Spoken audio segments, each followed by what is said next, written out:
Good. Buffs It's DJ good. McKinney. Marlon, you want to start us? Sure. Ron Spolstra, Ralph, your report. Obviously, a lot of changes in the secondary, but you guys get Preston back for another year. Just how big is it to be able to have them alongside you?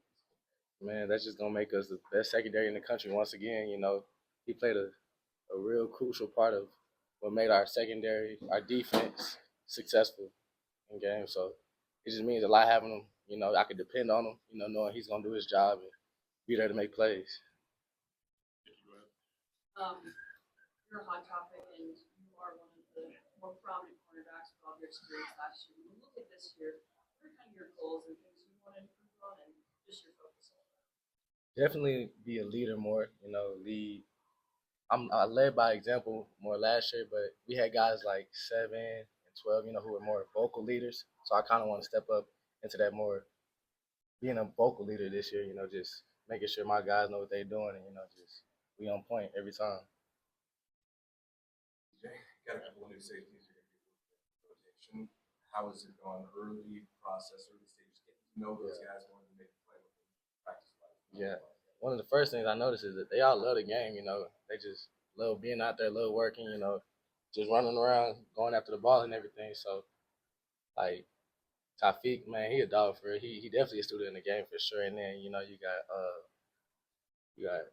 Antonio, man. He just so lengthy and rangy, man. He's just gonna be a good player here, being developed here.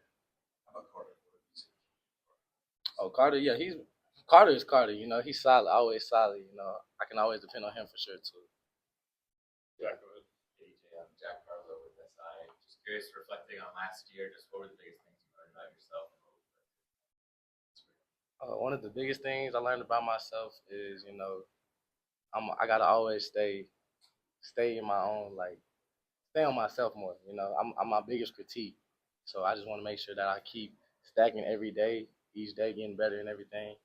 And then another thing is, just don't get too highs and don't get too high in the highs, don't get too low in the lows. Like I said, just got to keep a constant mindset, a pro mindset, really, every day.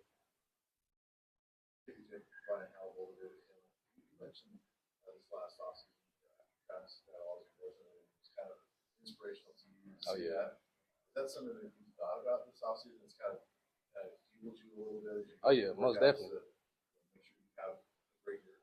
Oh, yes, sir, most definitely. I'm putting work in the weight room more, trying to get my body right, develop more, putting more time in the film room because, I seen it happen. Like, I watched Travis do it, I'm taking notes myself. So, like I said, it was just inspirational seeing him do it. So, just knowing I could, potentially bring a trophy home myself, Jim Thorpe Award, any award that I go chase after, really.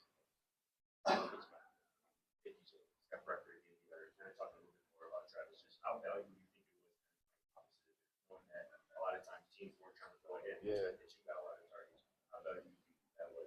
Man, it was real valuable. Knowing going into the season, I knew, that's gonna be the main thing. They not throwing to Travis as much at all, really. So they definitely gonna want to target me. So I just made sure that like when they came my way, I was on point. If they got a ball on me, I'm on to the next play.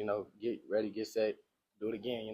Next time make a play on it. So I really just, like I said, just kept that pro mindset about it. Just make a play when it come my way.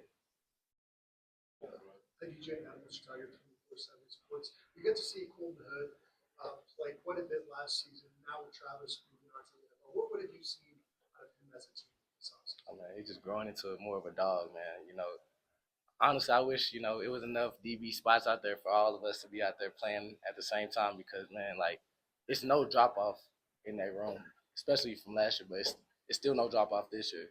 So he's just growing into his role as a ball player on his team.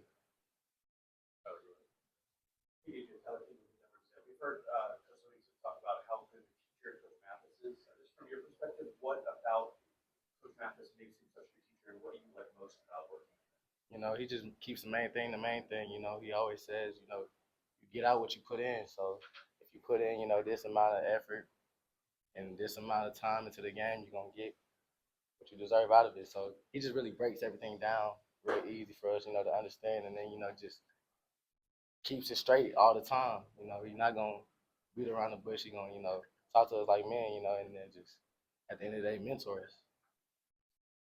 David, go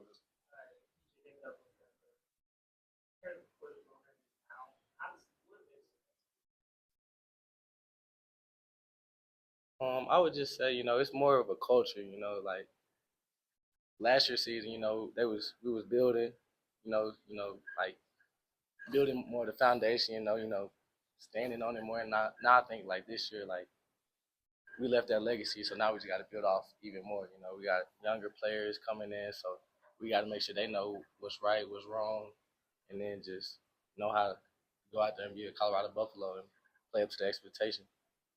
Last one, go ahead. Teaching middle grammar school of sports, what has the competition been like at these early stages of practice, and what have you seen from some of the young players going out there? It's been competitive every day. You look over here, you got Quentin Gibson making a play. You look over here, you on the opposite side of the ball, you got Antonio making a play on the ball. Like it's just exciting to see younger players because I remember when I was in that position, and it's just looking back at it, it's like man, time flies. So you just got to take advantage of every opportunity. But it's been real competitive, real competitive.